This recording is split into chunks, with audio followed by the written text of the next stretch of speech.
दादा अपने गायों को चराकर शाम को वापस घर लौट रहा होता है। तभी एक प्रेग्नेंट गाय की तबीयत खराब हो जाती है और वह गिर जाती है। दादा आगे होने के कारण उसे नहीं देख पाता और वह वापस घर आ जाता है। बेचारी गाय का दर्द से बुरा हाल हो गया था। उसके अंदर चलने की ताकत नहीं थी।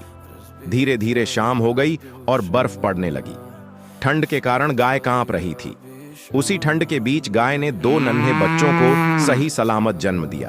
तभी उसी रोड पर एक गोरिल्ला बंदर अपनी बकरियों को चराकर वापस घर लौट रहा था। गोरिल्ला बंदर गाय और उसके बच्चों को देखकर उसके अंदर दोनों के लिए दया आ जाती है। गोरिल्ला बंदर गाय के लिए अपनी सारी बकरियों से एक घर बनाता है।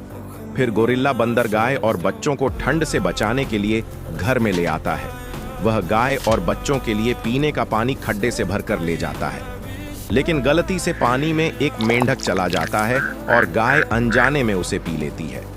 अगले दिन सुबह होते ही सभी लोग अपने अपने घर के लिए लौटने लगते हैं। तभी रास्ते में आते समय मेंढक का जहर गाय के शरीर में फैल जाता है और गाय का पूरा शरीर धीरे धीरे मेंढक का बन जाता है। गाय घर जाकर दादा से सारी बात बताती है, लेकिन दादा उसे पहचानने से इनकार कर देता है और बेचारी गाय को मार मार कर घर से भगा देता है। गाय अपना शरीर ठीक करने के लिए किंग मेंढक के पास जाती है। किंग मेंढक समुंदर का सबसे ताकतवर किंग था।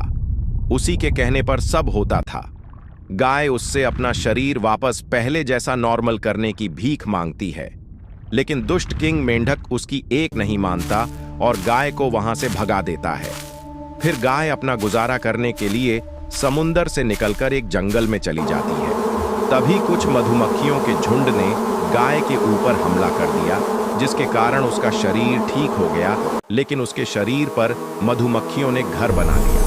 फिर गाय जंगल से निकलकर एक गांव में चली गई। गांव के लोग उसे देखकर हैरान हो गए।